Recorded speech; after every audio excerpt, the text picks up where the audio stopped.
जी, BSc third years.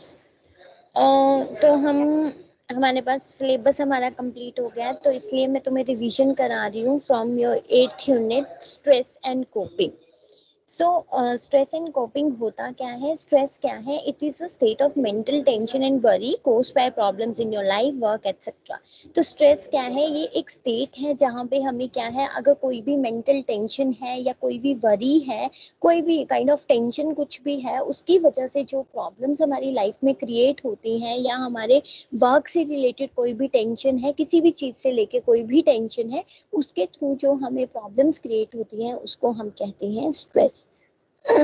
Sorry. Then आता है coping. Coping क्या है? Is a process of intending is a process of contending with life difficulties in an effort to overcome or work through them. So stress क्या है? It's a mental tension, जिसकी वजह से कोई भी प्रॉब्लम हो जाती है, या फिर कुछ भी काइंड ऑफ कोई भी प्रॉब्लम की वजह से अगर हमें कोई भी मेंटल टेंशन हो रहा है, स्ट्रेस हो रहा है, या फिर हमें बहुत ज़्यादा वरीज हो रही है, तो उस स्टेज को हम कहते हैं stress. And coping is the different thing. Coping क्या है कि उस चीज़ से जो हमें चीज़ हो रही है, स्ट्रेस हो रहा है, मेंटल टेंशन हो रही है, उस चीज़ से हमें कैसे कोपिंग करना है, कोप अप कैसे करना है। तो जो स्ट्रेटेजीज उन चीज़ों को कोप अप करने के लिए हम अपनाते हैं उसको, या कोई भी चीज़ हम उसके लिए अपनाते हैं, उसको हम कहते हैं कोपिंग। कि मतलब जैसे मान लो कि किसी को बहुत ज़्यादा स्ट्रेस हो गया है, तो हमने क्या किया, उस पर्सन को डाइवर्शनल थेरेपीज हमने दे दी, तो कहीं ना कहीं क्या होगा, उसका माइंड जो है वो डाइवर्ट होगा। और जब उसका माइंड डाइवर्ट होगा तो कुछ पॉइंट तक हम क्या करेंगे, या कुछ एक्सटेंड तक क्या है, हम उस चीज़ से कोप अप करने में उसकी हेल्प कर सकते हैं। तो stress is different. Stress is a mental tension जो हमारे दिमाग में हमेशा रहती है, या जो वरीज हमारे दिमाग में हमेशा रहती हैं, उसकी वजह से जो प्रॉब्लम्स क्रिएट होती हैं, उसको हम कहते हैं स्ट्रेस। और कोपिंग की जो प्रॉब्लम्स हमारी लाइफ में चली आ रही हैं, उन चीज़ों से कैसे हमें ओवरकम करना है, या कैसे हमें उन चीज़ों से कोप अप करना है, उसको हम कहते हैं coping. Then next comes to risk factor. Risk factor क्या क्या हो सकते हैं स्ट्रेस के? सो फर्स्ट इज द, या फिर कोपिंग के, सॉरी, रिस्क फैक्टर दैट में लीड टू पुअर कोपिंग। कि मतलब ऐसे कौन से रिस्क फैक्टर हैं जो हमें पर्टिकुलर सिचुएशन से कोप अप करने नहीं देते हैं, या दैट में लीड टू पुअर कोपिंग, कि हम कोप तो कर पा रहे हैं बट प्रॉपरली हम उन चीज़ों से कोप अप नहीं कर पा रहे हैं। ऐसे कौन से रिस्क फैक्टर्स हैं? तो first is the poor physical health. अगर पर्सन की पुअर फिजिकल हेल्थ है, अगर वो अपनी हेल्थ को अच्छे से मेंटेन नहीं कर पा रहा है, फिजियोलॉजिकल फंक्शंस प्रॉपर्ली नहीं कर पा रहा है, तो देयर में भी चांसेस कि जो पेशेंट है वो अच्छे से उन चीज़ों के साथ कोप अप नहीं कर पाएगा। Then next comes to weak social support. अगर उसको किसी भी पर्सन से, या कोई रिलेटिव है, या फिर कोई बाहर से ऑर्गेनाइजेशंस है, या मान लो वो हॉस्पिटलाइज्ड है, अगर उसको सोशल सपोर्ट्स प्रॉपर्ली प्रोवाइड नहीं हो रही हैं, तब भी चांसेस हो सकते हैं कि वो कोप अप प्रॉपर्ली उन सिचुएशन से ना कर पाए। जैसे किसी पेशेंट को डिजीज हो गया है, और उसको ऑब्वियस है साइकोलॉजिकल सपोर्ट प्लस सारी सपोर्ट्स की उसको ज़रूरत है, अगर उसको वो सपोर्ट प्रॉपर्ली नहीं मिल पाएगा, तो कहीं ना कहीं उसको उस डिजीज कंडीशन से कोप अप करने में प्रॉब्लम आएगी। Lack of economic resources. अगर कोई पर्सन अपनी स्ट्रेस सिचुएशन से, मेंटल टेंशन से कोप अप करना चाह रहा है, बट उसके पास उतने इकोनॉमिक रिसोर्सेज नहीं है कि वो उन चीज़ों से कोप अप कर पाए, अगर लैक हो, इकोनॉमिक सोर्सेज का लैक होगा, तब भी चांसेस होंगे कि वो अपनी जो कंडीशन है उससे प्रॉपरली कोप अप नहीं कर पाए। Then next comes to economic resources में, जैसे हमारे, तुम पता है ना कि कौन होते हैं, इसमें कौन आता है, ह्यूमन रिसोर्सेज में इसको डिवाइड करते हैं, इसमें लेबरर्स आते हैं, वो सारी चीज़ें। अगर उनकी प्रॉपर फाइनेंशियल कंडीशन अच्छी नहीं है, या यू कैन से कि उनका कुछ भी कह सकते हो कि उनकी मैनेजमेंट अच्छे से नहीं हो पा रही है, या उनकी फाइनेंशियल कंडीशन अच्छी नहीं है, तो वो कोप अप करने में थोड़ा सा प्रॉब्लम उनको आएगी। The next comes to narrow range of coping skills. Narrow range of coping skills मतलब उनको ये नहीं पता है कि प्रॉपर कैसे उन चीज़ों से कोप अप कर पाना है, उनको कोपिंग स्किल्स के बारे में कुछ आइडिया ही नहीं है, मतलब उनकी जो थिंकिंग है उन चीज़ों को लेके वो बहुत ज़्यादा नैरो है, उनको नहीं पता कि कैसे कौन सी चीज़ यूज़ करके वो अपने आप को उन चीज़ों से कोप अप कर सकते हैं। अकुरेंस ऑफ अनएंटिसिपेटेड इवेंट्स, अनएंटिसिपेटेड अगर उनकी कोई पर्सन है, उनकी लाइफ में कोई भी अनएंटिसिपेटेड इवेंट्स एकदम से हो जाते हैं, तो देयर मे बी चांसेस कि उस पेशेंट को कोप करने से प्रॉब्लम आएगी। मतलब अनएंटिसिपेटेड इवेंट्स मतलब कि अनएक्सपेक्टेड, जैसे कि हमने उन चीज़ को प्रिडिक्ट नहीं किया, अनएक्सपेक्टेड था, वो एक्सपेक्टेड ही नहीं था, जैसे कि किसी की डेथ हो गई, हमें एक्सपेक्टेड ही नहीं था कि उसकी डेथ भी हो सकती है। तो अगर ऐसी इवेंट्स हमारे सामने आ जाएंगे तो उन चीज़ों से कोप अप करने में बहुत ज़्यादा प्रॉब्लम होती है। Occurrence of several major life events in a short duration, अगर हमारी लाइफ में कुछ ऐसे बहुत ज़्यादा मेजर इवेंट्स हो जाते हैं, जैसे कब किसी की डेथ हो गई, किसी का एक्सीडेंट हो गया, कोई बहुत ज़्यादा बीमार हो गया, इन अ शॉर्टर ड्यूरेशन अगर कोई ऐसे मेजर लाइफ इवेंट्स हमारी लाइफ में हो जाते हैं, तो देयर में भी चांसेस कि उन चीज़ों से कोप अप करने में थोड़ी प्रॉब्लम आ सकती है। लीडिंग कॉजेज ऑफ स्ट्रेस, ऐसे कौन से कॉजेज हैं जिसकी वजह से पेशेंट को ज़्यादा मेंटल टेंशन, वरी या फिर स्ट्रेस होने के चांसेस रहते हैं? तो first is the disintegrating family bond and relationship, अगर कोई अपने फैमिली मेंबर्स के साथ या फिर रिलेशनशिप में अच्छे से नहीं रह पा रहा है, मतलब उसको प्रॉपरली जैसे उसको करना चाहिए या फिर यू कैन से कि जैसे उसको निभाना चाहिए, वो अच्छे से उनके साथ नहीं रह पा रहा है, उनके साथ अच्छे से रिलेशनशिप नहीं मेंटेन कर पा रहा है, तो उसमें क्या हो जाता है कि उस कंडीशन में भी हो सकता है कि स्ट्रेस होने के चांसेस रहते हैं। डिसइंटीग्रेटिंग मतलब हम इसका अलग वर्ड ले सकते हैं कि अगर कोई जैसे ब्रेकअप कर रहा है अपने रिलेशन से या फिर अपनी फैमिली से दूर जा रहा है, तो उन कंडीशंस में क्या हो सकता है, स्ट्रेस होने के चांसेस रहते हैं। We can say fall apart और फॉल इनटू पीसेस, मतलब कोई यहाँ रह रहा है, कोई वहाँ रह रहा है, तो अगर उनसे ब्रेकअप हो रहा है तो देयर में भी चांसेस कि पेशेंट को स्ट्रेस हो सकता है। Work pressure and financial insecurity, अगर किसी पेशेंट को बहुत ज़्यादा वर्क प्रेशर है, जैसे किसी पर्टिकुलर ऑर्गेनाइजेशन में कोई काम कर रहे हैं और वहाँ पे उसको बहुत ज़्यादा वर्क लोड है, तो वर्क प्रेशर अगर बहुत ज़्यादा है और उसके साथ उसको फाइनेंशियल इनसिक्योरिटीज़ भी है, तब भी स्ट्रेस होने के चांसेस रहते हैं। अगर कोई पेशेंट पर्सन है जो उसको बहुत ज़्यादा हेल्थ हैज़ार्ड्स होते हैं, हेल्थ हैज़ार्ड्स मतलब कि उसकी जो हेल्थ है, मेंटल फिजिकल हेल्थ जो है वो ठीक नहीं रहती, उसको कभी ना कभी कोई ना कोई डिजीज लग रहा है या कभी कोई प्रॉब्लम आ रही है, कभी कोई प्रॉब्लम आ रही है, तब भी चांसेस हो सकते हैं। अगर पेशेंट पर्सन जो है प्रॉपरली अपनी न्यूट्रिशन नहीं ले पा रहा, अगर वो वेल बैलेंस डाइट नहीं ले पा रहा है, तब भी चांसेस हो सकते हैं कि पेशेंट को स्ट्रेस हो जाए। पुअर न्यूट्रिशन की वजह से कैसे स्ट्रेस हो सकता है, तुम्हें पता है हर एक पर्सन की डेली रिक्वायरमेंट्स होती हैं न्यूट्रिशंस को लेके, अगर वो प्रोलॉन्गर टाइम से अपनी न्यूट्रिशियस डाइट को नहीं फॉलो कर रहा है या रिक्वायरमेंट्स पूरी नहीं हो पा रही हैं, तो उसकी वजह से कहीं ना कहीं वो क्या होगा, वीक हो जाएगा, फटीग हो जाएगा, तो उन चीज़ों को लेके उसको स्ट्रेस हो सकता है। लैक ऑफ रेस्ट, अगर पर्सन जो है बहुत ज़्यादा हार्ड वर्क कर रहा है, हार्ड माइल्ड मॉडरेट सीवियर कोई भी हार्ड वर्क कर रहा है, तो उस कंडीशन में क्या है, अगर वो रेस्ट नहीं कर रहा है, जैसे बोलते हैं 8 आवर स्लीप जो होती है वो मस्ट होती है फॉर अ डे, तो अगर वो प्रॉपरली रेस्ट नहीं कर रहा है, स्लीप नहीं ले पा रहा है, तो उसकी वजह से फर्दर कॉम्प्लिकेशंस भी हो सकती हैं, प्लस स्ट्रेस होने के भी चांसेस पेशेंट को रहते हैं। पर्सनल रिलेशनशिप, अगर किसी पर्सन का पर्सनल रिलेशनशिप है वो अच्छा नहीं चल रहा है, जैसे बॉयफ्रेंड गर्लफ्रेंड है या फिर कोई हस्बैंड वाइफ है, फैमिली मेंबर्स हैं, उन दोनों का अगर अच्छे से रिलेशनशिप, पर्सनल रिलेशनशिप जो है वो अच्छा नहीं है, तो उस वजह से भी चांसेस हो सकते हैं कि पेशेंट को स्ट्रेस हो जाए।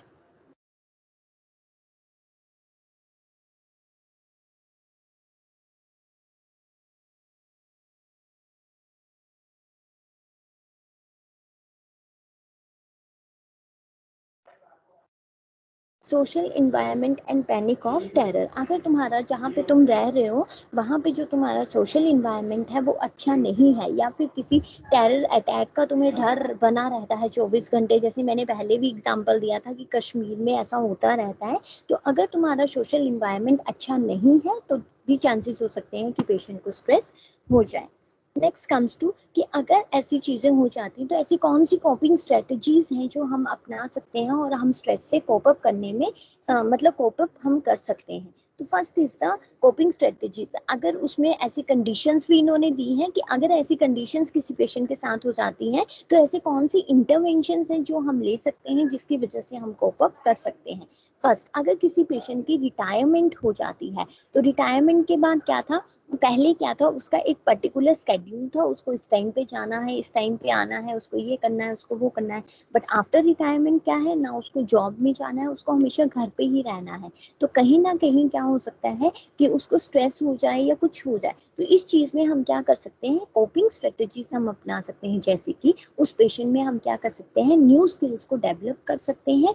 प्लस हम उसके लिए उसको बोल सकते हैं कि अपना जो टाइम है तुम यूटिलाइज कर सकते हो किस चीज में, अपनी हॉबीज या फिर अपनी पर्सनल परस्यूट्स अगर तुम्हारी कुछ है, जैसे पर्सनल कुछ तुम्हें लगता है कि तुम वो चीज कर सकते हो, तो तुम उन चीजों में टाइम जो है वो यूटिलाइज कर सकते हो।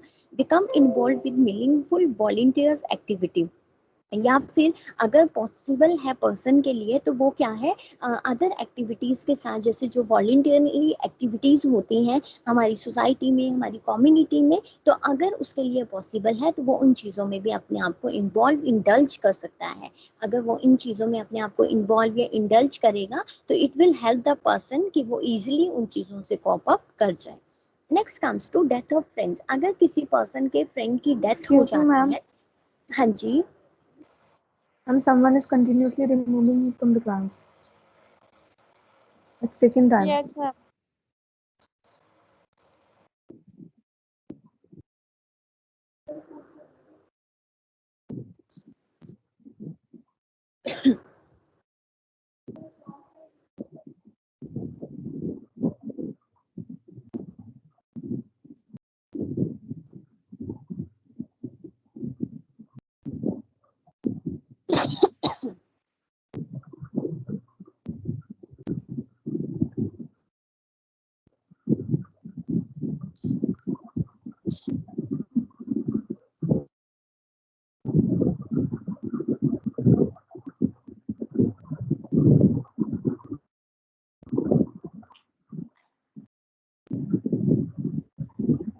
Okay done. सो अगर किसी के डेथ हो जाती है किसी के भी फ्रेंड्स की, तो उसको हमें कैसे उसको हेल्प करना है कि वो उस सिचुएशन से कोप अप कर सके। Allow yourself to grieve appropriately, हमें उस टाइम पे क्या करना है, अपने आप को इतना टाइम देना है कि हमें पता है कि हमें क्या लॉस हुआ है, तो हम उस चीज़ को ग्रीव कर सके प्रॉपरली। मतलब जैसे हम करना चाहते हैं हमें अपने आप को वैसा टाइम देना है, और ऐसे ही हम अपने आप को ग्रीव कर सकते हैं प्रॉपरली।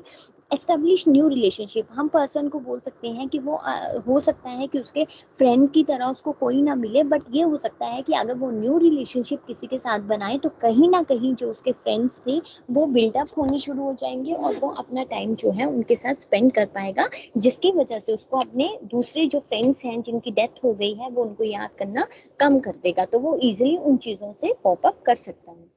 रिन्यू ओल्ड फ्रेंडशिप, अगर उसके कोई ओल्ड फ्रेंड्स थे जिनके साथ वो बात नहीं करता था या किसी न किसी वजह से वो उनके साथ कांटेक्ट में नहीं था, तो हम उनको बोल सकते हैं कि वो अपनी ओल्ड फ्रेंडशिप को भी रिन्यू कर सकते हैं।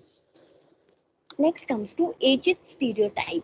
इस एजेड स्टीरियोटाइप में क्या है, अगर कोई पर्सन, जैसे पर्सन को हम बोल सकते हैं कि वो अपना सेल्फ आइडेंटिटी बनाए। सेल्फ आइडेंटिटी मतलब तो ऐसा नहीं है कि कोई उसको बोल देगा कि हाँ जी आपको ये काम करना है तो वो आपको करना ही है, नहीं। आपको खुद की सेल्फ आइडेंटिटी बनानी है कि हाँ अगर आपको लगता है आपको ये काम करना चाहिए तो हाँ आप कर सकते हैं, अदरवाइज आपको नहीं करना तो आप मना कर सकते हैं। स्टीरियोटाइप, एजिड स्टीरियोटाइप मतलब कि अपने आप में एक एटीट्यूड को बिल्ड करना कि हाँ मतलब जो चीज़ मुझे करनी है मैं वही करूँगा, अदरवाइज मैं नहीं कर, मुझे नहीं करनी तो मैं नहीं करूँगा। तो एजिड स्टीरियोटाइप मतलब जब हम एज्ड हो जाते हैं तो उस टाइम पे हमारा जो एटीट्यूड है वो थोड़ा सा कम कम हो जाता है। पर तो इन चीज़ों के लिए अगर वो एटीट्यूड कम हो गया है तो हम क्या चीज़ें उनको बता सकते हैं जिससे वो कोप अप कर सकते हैं। तो सबसे पहले हमें उनको बोलना है कि वो अपनी सेल्फ आइडेंटिटी को डेवलप करें।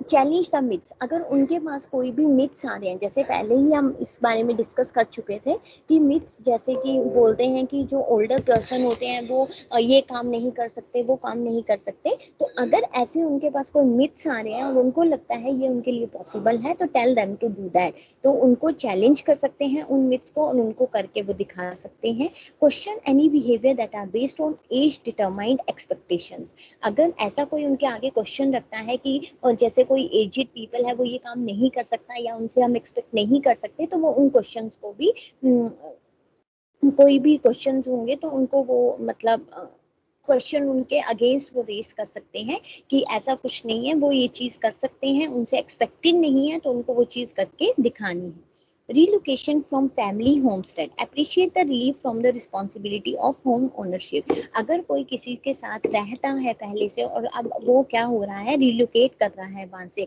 या तो कोई उनको छोड़ के जा रहा है या फिर वो किसी को छोड़ के आ रहे हैं, तो उनको हमें ये बताना है कि उनको अप्रिशिएट करना चाहिए, बिकॉज जो उनके ऊपर रिस्पॉन्सिबिलिटीज थी जब वो साथ में रह रहे थे तो वो अब कहीं ना कहीं वो कम हो गई हैं, और वो अपने घर के जहाँ पे वो रह रहे हैं वहां के वो क्या है, जो रिस्पॉन्सिबिलिटीज है उन पे वो आ गई है, तो दूसरी जो रिस्पॉन्सिबिलिटीज थी वो कहीं ना कहीं उनके ऊपर से कम हो गई है। Next comes to changes in cognitive skill. तुम्हें पता है जैसे जैसे हम एजिड होते हैं वैसे वैसे हमारी फिजियोलॉजिकल इम्पेयरमेंट, हमारी कॉग्निटिव स्किल्स, सब चीज़ों में चेंजेस आते हैं। तो उनके लिए हमें क्या करना है, take advantage of educational opportunities. अगर कोई भी एजुकेशनल प्रोग्राम्स हमारी सोसाइटीज, कम्युनिटीज या कुछ भी कहीं पे भी लगा है, ऑनलाइन यू कैन सी, अगर कोई भी लगा है तो तुम अपने आप को वहाँ पे क्या कर सकते हो, इन्वॉल्व कर सकते हो, अपने आप को वहाँ पे रजिस्टर करवा सकते हो। तो तुम अगर कोई भी एजुकेशनल अपॉर्चुनिटीज तुम्हें मिल रही है तो तुम उस चीज़ का एडवांटेज लेके वहाँ से अपने आप को एडुकेट कर सकते हो।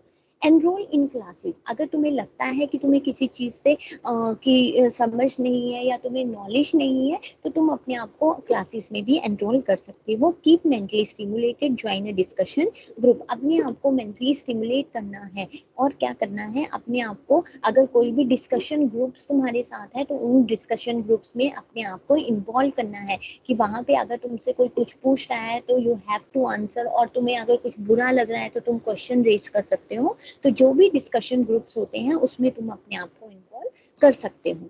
Declining physical health. मैंने पहले ही बोला कि फिजिकल हेल्थ जो है एजेड होने के साथ साथ हमारी डिक्लाइन हो जाती है, तो हमें क्या करना है उसमें, अपने जो मेंटल हेल्थ सॉरी जो फिजिकल हेल्थ है उसको हमें मेंटेन करके रखना है। और उसको हम कैसे मेंटेन करके रख सकते हैं, by eating balance diet, plus हम अगर हमारे लिए प्रॉपर रेस्ट हम ले सकते हैं, अगर हमारे लिए पॉसिबल है तो हम एक्सरसाइजेस को रेगुलर बेसिस पे भी कर सकते हैं। तो अगर ये चीज़ें हम करते हैं तो इससे हम अपनी फिजिकल हेल्थ को मेंटेन कर सकते हैं। Next comes to coping with stress and aging. Challenges which often go hand in hand with aging and can cause both short-term and chronic stress may include a serious illness such as cancer or Alzheimer's disease. Serious illness अगर किसी patient को हुई है, जैसे कि कोई cancer हो गया है या अल्जीमर्स डिजीज पेशेंट को हुआ है, तो उन कंडीशन में भी पेशेंट को स्ट्रेस होने के चांसेस रहते हैं। मल्टीपल मेडिकल कंडीशन, अगर किसी पर्टिकुलर पर्सन को बहुत ज़्यादा मेडिकल कंडीशंस एक साथ हो गई हैं, जैसे यहाँ पे लिखा है हार्ट डिजीज, डायबिटीज, आर्थराइटिस, पर मोस्टली पेशेंट को होता है डायबिटीज भी है, हाइपरटेंशन भी है।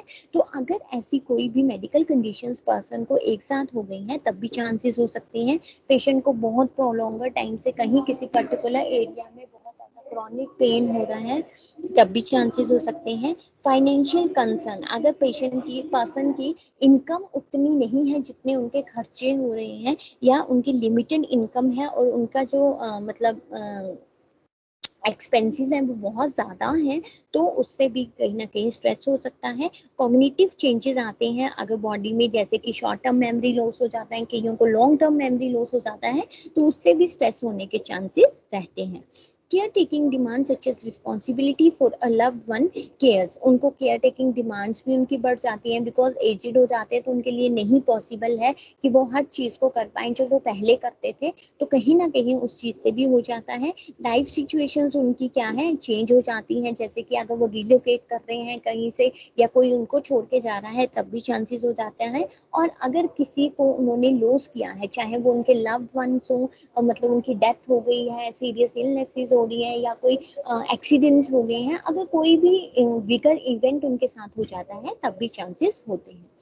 देन कैसे हम उन चीज़ों को प्रिवेंट कर सकते हैं, participate in social and community activity. तो तुम क्या कर सकते हो, पार्टिसिपेट कर सकते हो किसी भी सोशल या फिर कम्युनिटी एक्टिविटीज जो तुम्हारे साथ में हो रही हैं या तुम्हारी सराउंडिंग्स में अगर कोई भी हो रही है, तो you can participate in that particular activities, जिसकी वजह से क्या होगा, एक तो तुम बिजी रहोगे, ऊपर से तुम्हारा माइंड डाइवर्टेड रहेगा, और कहीं ना कहीं तुम फिजिकली एक्टिव भी रहोगे। Take care of your self.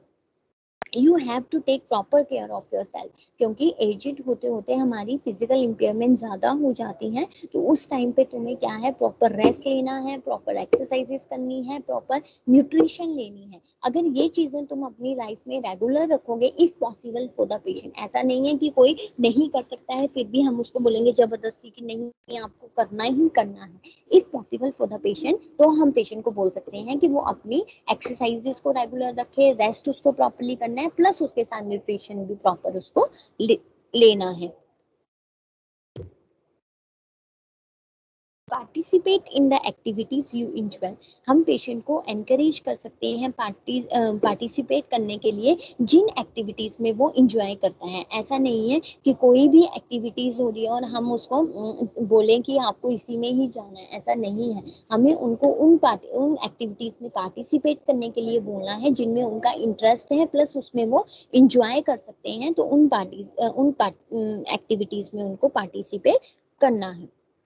Connect with the people, उनको हम ये बोल सकते हैं कि आप जितने ज़्यादा लोग हैं आपकी सराउंडिंग्स में हैं, आपको लगता है कि वो अच्छे हैं, आपसे बात कर सकते हैं, तो आप उन लोगों के साथ कनेक्ट हुई। नॉट ओनली द नेबरर्स, और ये आप फैमिली मेम्बर्स के साथ, अपने फ्रेंड्स के साथ, अपने रिलेटिव्स के साथ भी आप क्या कर सकते हैं, कनेक्ट कर सकते हैं, जिससे आपका क्या है, एक तो बॉन्ड भी अच्छा हो जाएगा, प्लस उससे क्या होगा, आपकी जो लाइफ में अगर कोई भी चेंजेस आए हैं तो कहीं ना कहीं आपको स्ट्रेस ना होने के लिए आपको वो चीज हेल्प करेगी। Remember stressful event that you successfully corp with in the past and repeat but work before, तो हम क्या कर सकते हैं, अगर हमारे साथ पास्ट में कुछ ऐसी चीज पहले हुई थी, कोई स्ट्रेसफुल इवेंट हुआ था जिससे हम पहले कोप अप कर चुके थे, तो हम उन चीजों को फिर से रिमेंबर कर सकते हैं कि हाँ उस टाइम पे ऐसा हुआ था, हमने ऐसी स्ट्रेटेजीज के साथ उन चीजों से कोप अप किया था।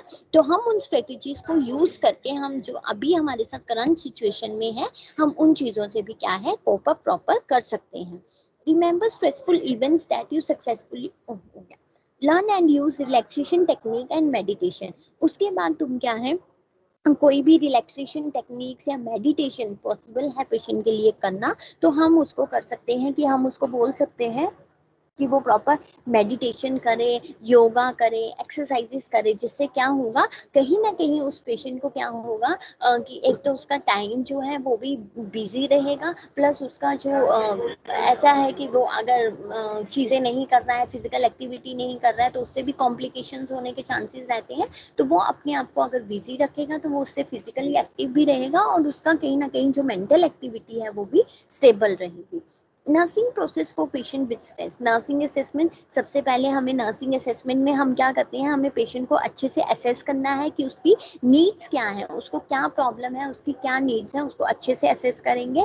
Then we have to make a nursing diagnose, nursing diagnose में हम क्या करेंगे कि पर्टिकुलर पेशेंट को क्या प्रॉब्लम है। अगर पेशेंट को सेल्फ एस्टीम उसका लो है, लो सेल्फ एस्टीम है, या सेल्फ एस्टीम डिस्टर्बेंसेस है, या वो कोपिंग प्रॉपरली नहीं कर पा रहा है, या फिर उसको सोशल इंटरेक्शन करने में प्रॉब्लम आ रही है, तो ये चीज़ें जब हम असेसमेंट देखेंगे उसके बाद हम ये डायग्नोस में लिखेंगे। अगर हमें लग रहा है कि पेशेंट का सेल्फ एस्टीम लो है तो हम उससे रिलेटेड नर्सिंग डायग्नोस बनाएंगे, और फिर उन पेशेंट को हम प्लान करके इंटरवेंशन देंगे। उसको सेल्फ एस्टीम एनहांस कर सकते हैं, सेंस ऑफ कंट्रोल उसमें प्रमोट कर सकते हैं कि अगर उनको किसी चीज़ को लेके अच्छा नहीं भी लग रहा है, या गुस्सा आ रहा है, या कुछ भी प्रॉब्लम हो रही है, तो वो अपने आप को कैसे कंट्रोल कर सकें।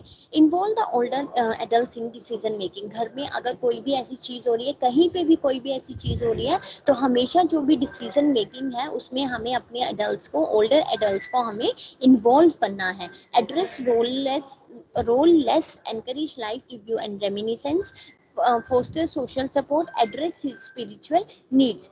तो हमें पेशेंट को क्या है, डिसीजन मेकिंग में वो करना है, पहले तो इन्वॉल्व करना है। एड्रेस रोल लेस, हमें उनके रोल को उनको बार बार नहीं बताना है कि उनका क्या रोल है, या उनको ये करना है, उनको वो करना है, हमें उनको नहीं बताना है। उनको अपनी लाइफ की जो रिव्यूज़ हैं उनको वो लेने के लिए हमें क्या है, उनको वो करना है, एनकरेज करना है कि ताकि वो अपनी लाइफ के जो रिव्यूज हैं वो प्रॉपरली दे सकें। फिर उनका क्या करना है, फोस्टर सोशल सपोर्ट। उनको क्या है, एज अ नरेटर बन के भी तुम उनको स्टोरीज बता सकते हो अबाउट द पास्ट, जिसकी वजह से वो कुछ चीजें रिमेम्बर कर पाए, जिसको बोलते हैं रेमिनिसेंस। फोस्टर सोशल सपोर्ट, अगर उनको सोशल सपोर्ट हम प्रोवाइड कर सकते हैं कोई वॉलेंट्री एजेंसीज के साथ, कोई प्रोग्राम्स, कोई ग्रुप्स जो भी हैं, तो उनको हमें सोशल सपोर्ट प्रोवाइड करना है। और हमें पेशेंट को स्पिरिचुअल नीड्स की भी, उनका अगर उनको लगता है कि उनको किसी चीज़ की नीड है, स्पेशली जो उनके स्पिरिचुअल नीड्स हैं, तो उनको हमें पूरा करना है। तो हम उनके लिए चीज़ें अरेंज कर सकते हैं जिससे उनका ध्यान जो है वो स्पिरिचुअलिटी की तरफ ज़्यादा लगेगा। तो ये सारी चीज़ें करके हम पेशेंट को कॉप अप करवा सकते हैं अगर उसके साथ कोई भी स्ट्रेसफुल इवेंट हुआ है तो। Understood BSc third year?